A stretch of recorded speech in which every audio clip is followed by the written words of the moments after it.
What's up? What's up? What's up? How y'all doing? How you doing? JQ, how are you? I'm doing great. I'm doing great. I'm doing great. Y'all some smiling. Yes, I'm so excited about the future. The future looks so bright. Man, I've been up today. I've really been chilling today. I really wasn't gonna come up in here. I was gonna relax. Y'all see, I got my robe on and shoe. Winter, still it's spring, but it still feel like winter around here. So I was gonna chill today, but I was like, nah. You already said you're gonna get up and you're gonna get to it. So get on up and get to it. So I'm in here with y'all. So we ain't gonna waste no time. We just gonna go and get right into it. Today gonna be a quick one. I ain't gonna be in here long at all. So today gonna be a quick one. All right, here we go. To the story in the Atlantic that said that some of your top cabinet officials and aides had been discussing very sensitive material through Signal and included an Atlantic report for that. What is your response to that? I don't know anything about it. I'm not a big fan of the Atlantic. To me, it's a magazine that's going out of business. I think it's not much of a magazine, but I know nothing about it. You're saying that they had what? They were using Signal to coordinate on sensitive materials and having to do with what? Having to do with what? What were they talking about? With the Houthis.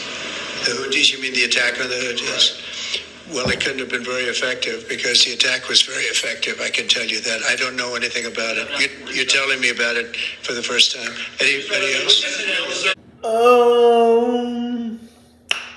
What the fuck is going on out here?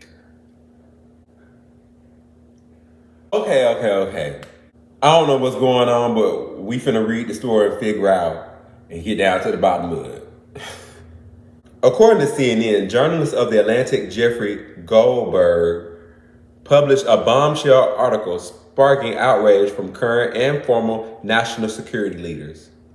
The article titled, "The Trump Administration Accidentally Texted Me Its War Plans," detailed the experience, stating that Trump's own security advisor, Matt Waltz, added Goldberg to the message chain on a commercial messaging app.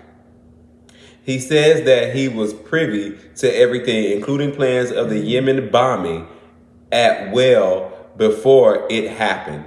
The group chat included people like Vice President J.D. Vance, Defense Secretary Pete Hegseth, and Secretary of State Marco Rubio. Goldberg said that he saw everything from the timing of the attack to the official congratulating themselves after the strike. For obvious reasons, this is extremely alarming. Many government officials are outraged not only about the journalists being added, but the fact that the plans aren't being discussed on a secure platform. It's believed that this incident could have a domino effect and puncture trust from U.S. partners and allies. Shockingly, VP Vance also questioned if Trump was even aware of the impact of the strike that he cleared. He claims Trump's actions were inconsistent with his message. They broke, quote, "They broke every procedure known to man about protecting operational material before a military strike. You have a total breakdown in security about a military operation," a former senior intelligence officer said. The White House has acknowledged that the message seems to be real, but Trump himself claims he has not knowledge of the situation. Wow. Now, I don't know how serious y'all take it, but I do. I take this very, very seriously. This administration already is unqualified. But to be being sloppy like this, sloppy. Trump is the commander-in-chief. He's here to protect America, to ensure that America is protected. We have military strikes that's being taken out, and they're saying that these documents are not classified. Why aren't they classified? Anybody could read this. This could be sent out to anybody. This could be, the enemy could be watching us. This could have been sent to the enemy. Why aren't militarized bomb conversations classified information? The public should never know about this, especially the enemy. Whatever enemy we're after should never know of our military plans on how we plan on the strike. It should never be discussed in some private app. Everything nowadays can be leaked. Y'all know that. So if stuff can be leaked on a regular app, I'm pretty sure they have devices and things like that when it comes to government where you can have discussions and it's not on air. It's not documented or not public, where the public can't receive it. You know, it's monitored through the government. It's protected by the government. It's on a government device. You should not be talking about government things off of government devices, especially not in secret chat rooms on apps.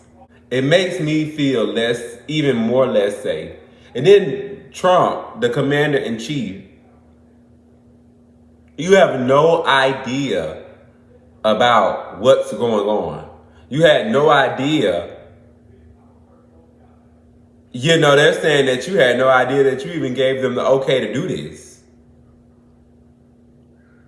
He said this is the first time he had ever heard about it. What?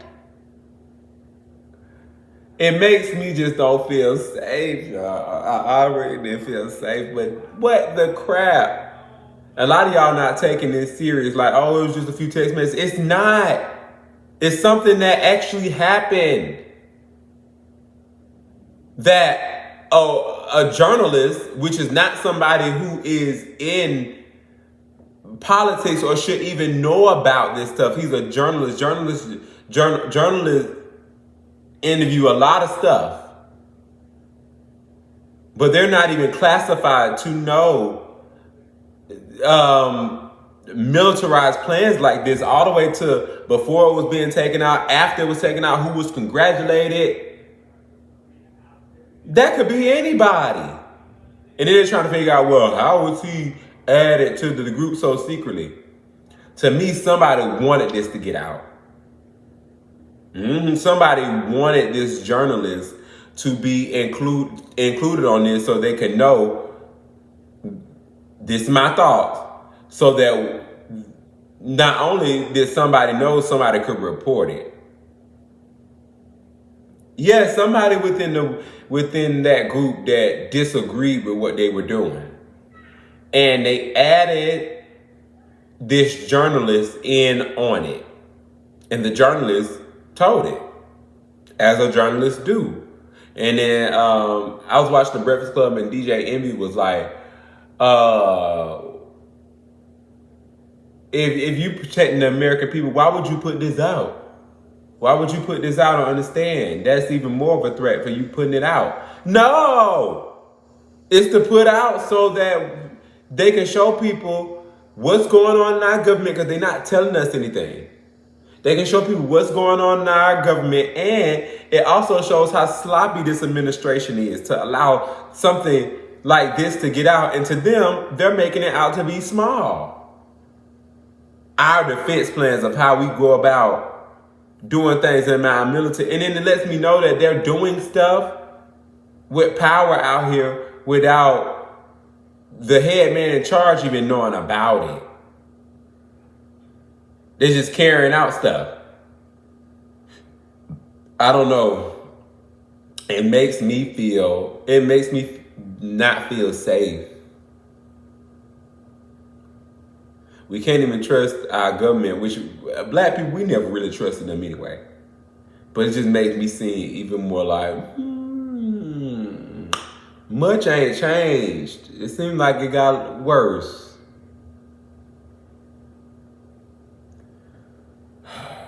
But y'all, I'm gonna keep y'all updated on this situation. I'm gonna keep y'all updated on what's going on. We're gonna move right along. They need to do better. What would you do if they brought the power grid down? And by they, I mean that the government purposefully brought the power grid down. And I'm not asking that question for fun. I'm asking that question because the World Economic Forum is predicting that a cyber pandemic, you can look this up, they've been running exercises about it this year, is inevitable. You're probably saying, what is a cyber pandemic? It doesn't make any sense. Like, what are we even talking about? Well, first and foremost, the reason I'm even paying attention to the World Economic Forum and their exercises is because they notoriously, in 2019, ran an exercise for a coronavirus pandemic that oddly all became true. I mean, without one slight difference, they said that the coronavirus was going to escape from a wet market in South America. Of course, when the coronavirus swept the world in 2020, they said that it escaped from a wet market in China. You can still look that up, by the way. That's not a conspiracy theory. They simulated that coronavirus pandemic. It was the World Economic Forum in collaboration with the Bill and Melinda Gates Foundation, in collaboration with Johns Hopkins University. And the website is still up, and they say, the coronavirus pandemic is inevitable. And then, boom, it happened the very next year. So people say it's a conspiracy theory to believe that they knew that the coronavirus pandemic was going to happen. You don't have to believe it was a conspiracy theory, or you can believe it wasn't a conspiracy theory. It's up to you. I don't really care. The point is that they made the prediction, they called it inevitable, and then it happened immediately. So for me personally, that signals to me that I should probably pay attention the next time the World Economic Forum makes a prediction and calls it inevitable. And lo and behold, they are predicting that a coronavirus pandemic, a cyber pandemic, is going to happen, and that it is once again inevitable. So if you look into the exercise that they have run this year, I believe they ran it in July. They've been meeting and talking about the cyber pandemic, what it would look like. Essentially, their idea is that they're going to have to sanitize the internet because a bug, think of this as like a coronavirus for your computer, is going to sweep globally, and the only way they're going to be able to stop this bug from infecting everything is to effectively shut down the internet, right? And they were talking about bringing down the power grid in an effort to do this. So imagine the government bringing down the power grid, and you would not have access to anything that required an electrical charge. Whoa, that was a lot to take in from Candace Owens. So I'm going to try to break it down. What would you do if the power grid went off? That means they cut the power off. The World Economics is predicting that there will be a cyber pandemic. And during that cyber pandemic, how they did an environmental practice, they predicted that the World Economics predicted that there will be some type of virus that takes out the world. They predicted that would come from Africa, but it came from China. And it did. It was inevitable. It happened. It swept across the world. So there will be a cyber pandemic where there comes a time where the internet is down. There's going to be a virus that sweeps the internet. And the only way to take it out is to shut down the whole entire internet. And I guess started up on a new whatever, I don't know.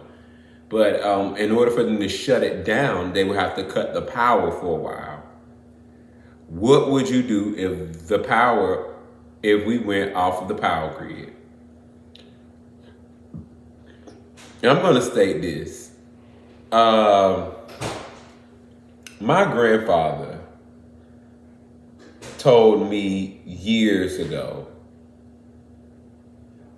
before he passed, he told me that, and I'm going to probably say this in the future or whatever, but I'm going to go ahead and say it now.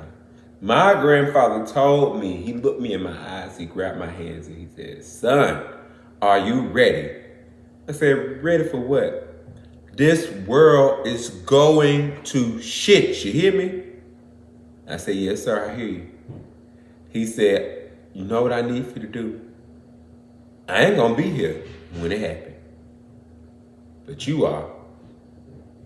And the rest of them in there are asleep." He was talking about my family because we was on the front porch. So he pointed in the house, said, "The rest of them in there, they sleep, but you awoke. Now you might not see it now, but you gonna see it soon. This world is going to shit. And most humans don't know how to use their hands. They don't know how to grow their own food. They don't know how to make the things that they need to survive. They don't know how to chop no wood. They don't know how to collect no water. They don't know how to even start a fire. He said, son, I'm going to need for you to learn all those things. All these bags and stuff you buy, because at the time I was doing big. I was in hair. I was making a little money, not much, but just a little. And he thought I had it. And I'm going to be honest with y'all, I didn't. I didn't have it, but he thought I did. He was like, all that money you spending with hair, go get you a piece of land, son. Go get you a piece of land and learn how to become a man. Learn how to use your hands. Learn how to grow things, how to collect water, how to chop firewood, how to start a fire. So that if anything happens in this world, you are not relying on the government to take care of you and your family. And he pointed back in the house. That's when I knew my granddaddy was telling the truth. It's going to take me. The rest of them is asleep, which means they ain't trying to chop no firewood.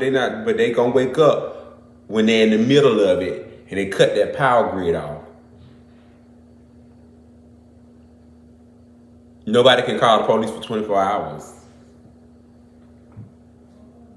48 hours, however long they need to cut it off.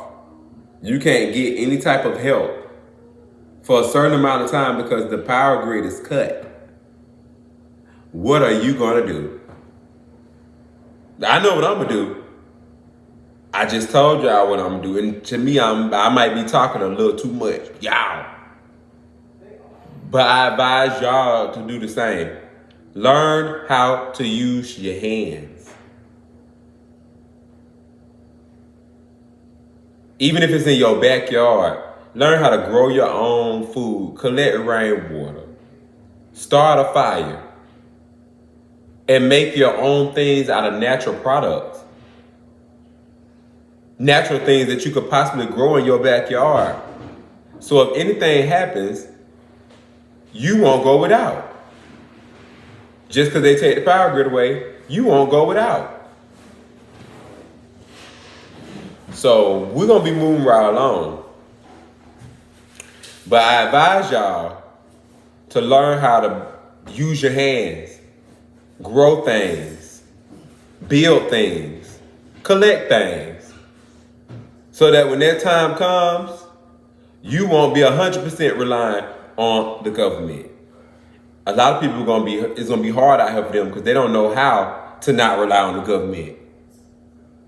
They rely on the government for so much, their food, their electricity, their transportation.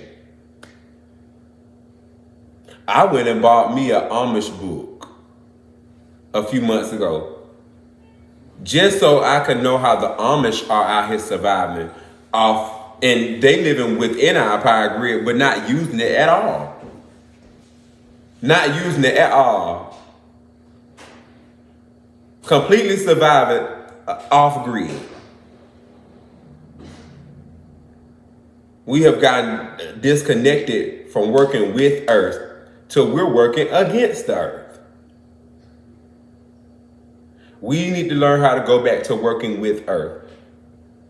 So that way humanity can't dictate which way the wind blow for us. We dictate which way we're going to blow with the wind.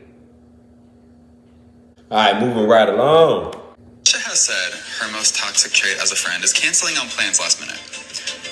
What do you think Portia's most toxic trait as a friend is? Yeah.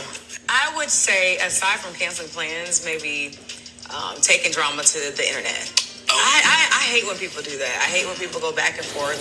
Let ignorance live there and don't entertain and feed into it. Just ignore it. But she will get on there and be like, oh no, you know, as you've seen. Yeah. You know? And I think if I would change anything, I would say that. Because it gives it more life, too. It gives it more life. Yeah. And as we see, it never ended. Like, it was like back and forth, back and forth. So, yeah, that would be the only thing. All right, y'all. That was Shamea. from Housewives of Atlanta. She's the new Peach. One of the new Peaches on Housewives of Atlanta.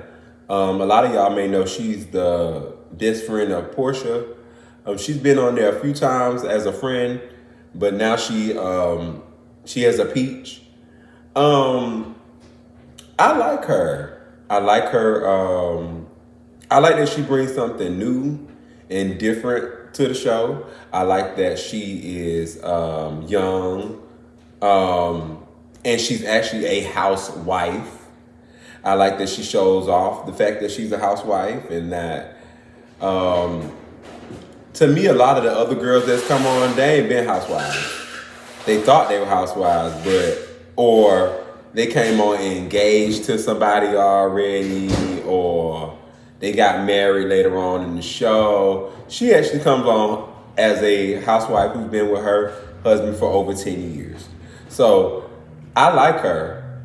I like her a lot. I like that. And she's fun too. She's a lawyer, fun friend that I can get into. So they having a discussion. They asked her, what's something, that she don't like or whatever. And she said she don't like that Portia brings conflict to the internet. Like, she sees something and she responds, and you don't have to always do that. I can see that. I'm one of them people when it comes to my friends, I don't like them to bring nothing to the internet. Like, I don't even like my friends that feel like they have to address everything on the internet, because the internet is such a dark place where you think that you're right for addressing something, and then people turn your truth into something that can damage you. And most of the time when you bring things to the internet, it has nothing to do with the internet. It has something to do with you personally that you're bringing to the internet. So that will get on my nerves too. So I do agree with her on that. So I would like to ask some of you, if you all would like to drop down in the comments, what are some pet peeves of yours when it comes to your friendships? What are some of your personal pet peeves? I can see this being one of mine too. It's already one of mine. I don't like, my friends can do what they want, but I don't like, I probably squint my eye at somebody who constantly has to run to the internet with their personal issues, because that'll make me think like we had a personal issue or issue that you're going to run to the internet. And there's no right, no wrong in it, but that's between you and I and our friendship and what we got going on. But moving right along. I said I get my nigga got 4 times to cheat on me before I leave, and the internet love to be, oh my God, she's so motherfucking dumb. In reality, we all done got cheated on the stage. If you really in love with your nigga, you locked in, y'all been together, it's not easy to walk away. You got some women that's going to get the fuck on. Yeah. Some women that's going to, the first time they man cheat, they're out. It's easy to walk away. Like, after you done built something with somebody, y'all done been together for so long, it hurts. Of course you want to leave, but you're not just want to leave. Like, y'all love to get on the internet. Oh, bitch, you so motherfucking dumb. You said 4 times. Yes, bitch. I know plenty of bitches in relationships, they getting cheated on right now, or been cheating on, and they know they nigga cheating. Some women just not leaving their man. My first time is like, you hurting me. I can't believe you would do this to me. Okay, cool. We probably gonna get back together, but our relationship will never be the same. Right. It's never gonna be the same. Second time is like, oh, okay, so you a cheater. Third time, I'm already cheating back. Fourth time, after though, you got to go, bitch. All right, that was Young Miami, y'all. Y'all remember yesterday we talked about this same thing with Reginae Carter. And Reginae said that her man has 3 times before she's gone. Now Miami saying her man got 4 times before she walk out the door. Because most women are not leaving their man because he cheated. Some people may act like he got 1 time and then I'm gone, when she sees a lot of women who have been cheated on and they don't just leave right off the bat like that. Someone asked me, what do I think? How many chances do I give somebody? We talked about this yesterday. If we are in a monogamous relationship and it's just you and I, You have one time to cheat on me. I'm sorry. One time. And this is why I stated this yesterday. If you cheat on me, I'm a man. I'm a man. So women, it's already hard for women to cheat. Cause y'all know, once you cheat on your man, your stuff don't hit the same. Your stuff rough to them. That you done been tainted. You done been touched, tarnished. But as a man, if I cheated on you in the first place, it's because at that time, your stuff wasn't good enough to snatch my nut out.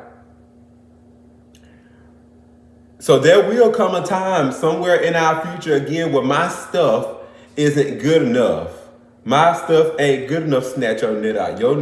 Your stuff wants something else. Your stuff wants something else. And they don't just go away because we had a conversation. It don't go away because you got caught. And it damn sure ain't going away because I kept you. Because I decided to stay in a relationship with you. That's why I said for me, if I'm in a monogamous relationship and we have agreed to just be you and I, and you step outside of that agreement, you will step outside of that agreement again. And I'm not putting up with it. The agreement was broken when you stepped out the first time. Women, I know y'all like to think that these men will never cheat on y'all again. I know you like to think like he's not going to do it again. He's sorry because he begged. He pleaded. He bought you gifts. He was crying. He almost hurt himself or killed himself because you was going to leave him. So you decided to stay. None of that's not going to make him cheat again. If he cheated one time, he will cheat again. And some people be like, oh, I stayed with my man. He never cheated on me again. Bullshit. Bullshit. He got really good at cheating. With you. Some men are very, very good at it. They monitor your steps. They know when, where, and how. And it might not be all the time, and it might not be often. But there comes times where they still cheat on you. You just don't know about it. And this is coming from a man. It's the truth. If your stuff didn't do it for me, and I had to tiptoe out to get some real good stuff without you knowing about it, trust them again, I believe. Your stuff didn't hit one morning. And my thing wanted something else to get it out. So if I'm with somebody and they decide they cheat, the agreement is off. Y'all need to stop giving them 4 or 5 chances. Y'all giving them 3, 4, 5 chances to break your heart. You should have got the memo from the first time. I don't care what he say. He want things, what she say. They just want things to go their way.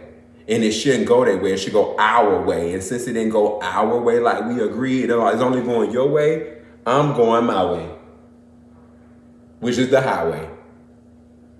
The one who got caught cheating. I never cheated. That's the thing. You cheated. You cheated. You stupid asshole. I said I ain't the one who got caught cheating in the world. You cheated. Nigga, Not me. I've never cheated. I've never cheated. You with the Roches, the Rolos, the Sky Blacks, the all of them. It's not about a storyline. It's real life. I ain't cheating in real life. You are. You are. You are. You are. You are. I don't need a storyline. I got real shit. You are. You cheat in real life, not me. Yeah, what? Why you not leaving? Not me. Fuck, leave. Now, I try to make my family work. Yeah. Call me crazy. Everybody say that. Call me crazy. Hyped up about what? About a nigga releasing a song from 5 years ago? No, you said I was. You just got on the phone with your friends and said I was. I never was hyped up about nothing. Never was hyped up about nothing. I got on live to clear it up like you act, like you wanted. You said I didn't do enough. You said I didn't do enough. You said I didn't do enough. Be for real. Be for real. You said I didn't do enough. Through shots.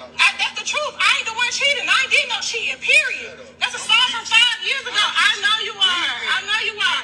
Hey, Rashay. Hey, Rolo. Hey, be on the way then. Be on the way. 5 minutes up the house from our street, from our house while I'm sitting with your baby. Be on the way. Be on the way. Be on the way. Victim, I'm not a victim of nothing. The truth. You cheat. I'm miserable because you cheat. Why you want to leave? I'm miserable. I will. Thank you. My life great. I ain't making your life horrible. You are. I don't do nothing to you. Sit around and be stupid. That's what I do. Right here. Get to my house. Oh. We just got done talking about cheating. And then here this comes. Now, I didn't watch this clip, but perfect timing. Y'all see this shit? She took him back and he putting her out of his house. Headline says, Rennie Rucci live streams her relationship. Says, Black, a chronic cheater, but she's been trying to hold her family together. Still, Black wants her out of his house. Women, this is why you don't move in with a man. Either we get a place together or he's moving in with you. You never get on the upper hand to put you and your kids out. I don't care if you do got some money. You're not going to put me and my children out. We ain't even married. You never let a man think he got one up on you and then he going to put you and your kids out after he cheated on you. No respect at all. No respect because he don't feel bad for cheating on you. He overfucking you, so he don't went and found something else to smash. That's the truth, and you don't want to accept that. You think that, oh, he just being a man. He had a taste for something else, so his body. No, that's not how this works. Whoever he cheated with, she was selected. And he'll go select her again because your flavor has ran mild. The flavor he used to once have for you, the taste he used to once have for you has ran mild. When y'all constantly take men back who show you who they are the first time, they cheat on you one time, they're going to cheat on you those 4 times that Miami going to give them. They're going to cheat on them 3 times that Reggie they going to give them. As many times as you give them to cheat, they're going to use them up. And that's going to come quite often when he gets in a way to where he wants to go F off. I'm telling y'all, monogamy ain't for everybody. That's why you got people like Nick Cannon, Neo, out here having multiple women because they finally admitted to themselves they don't like being monogamous. And who in the world told them that they had to be? Women, y'all need to start seeing the red flags right off the bat. Because I don't see a lot of women who can pull stuff like this, who can just cheat on a man and then he keep taking her back. We don't see that often. But what we do see is as soon as a woman cheats, she gets the boot. As soon as the woman says something about the man cheating, he deflects and want to put them out and disrespect them. Call them out their names and stuff like that. This is the result of dealing with a cheater. Yes, especially in our black community, this is what's going to happen. He going to cuss you out and make it all about your fault.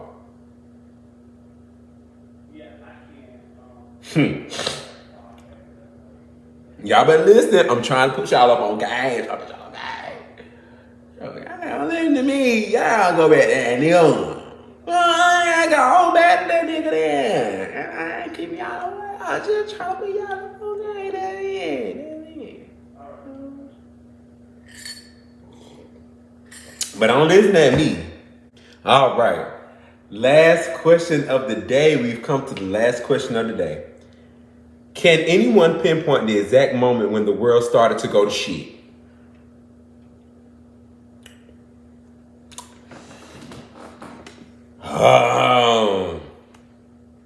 I'm going to try to pinpoint it.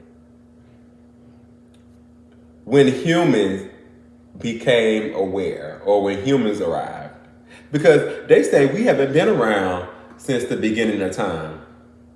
Somewhere 40,000 years ago, or 4,000 years ago, I think it's 40,000 years ago, humans appeared on the earth. And we have been taken over ever since. I think that's when the world started to go to shit. It's when humans came around. Earth works with nature and not against it. Humans is one of the only things in this planet that works against nature. And that's when the world started going to shit. When humans arrived, Not only when humans arrived, but when humans started working against nature. When humans start working against nature, that's when nature, which is this earth, began to go to shit. And the more we work against nature, the more the earth is going to continue to go to shit. Because we're not working with it, we're working against it. If humans were to disappear right now, the earth would start thriving, the air would clean itself up. The plants will start growing. The weather will fix itself. The climate will fix itself. The animals will be so happy that it's quiet. It's nothing but earth. It's nothing but nature working with nature, not something working against it. The animals will be happy. They can breathe. They can move. They can thrive. They can fix this planet. And they're going to fix this planet without going against it. They're going to work with it. And the planet is going to thrive. But as long as we're here sucking earth dry of its resources, working against nature, fighting against nature, not working with nature or going and building with nature, we're going to always fail. The earth's going to continue to go to shit. Because it's only one way. And that's the natural way. Anything that's unnatural is synthetic. God designed our planet perfect, our universe perfect, to where it's one big generator. It's never going to stop giving us the things that we need. Unless we work against it giving us what we need. We chop off its life form. We kill it. We hinder it. We slow it down. But we don't work with it so it can continue to give us what we need. We work against it to stop it so that we can give us what we need. Earth is going to shit because of us. Sad, but in my opinion, true. All right, we've come to the end of the show. I would like to thank each and every last one of you for tuning in today. Everything that you heard here are allegations brought to you through the media for observation, deep discussion, opinion, laughs, and giggles. If you haven't already, follow me on all social media platforms. IG is at the.jq.show. TikTok is at thejqshow. And Facebook is Jaquavius Martin. Thank you for tuning in today, and I will see you all on tomorrow. Later.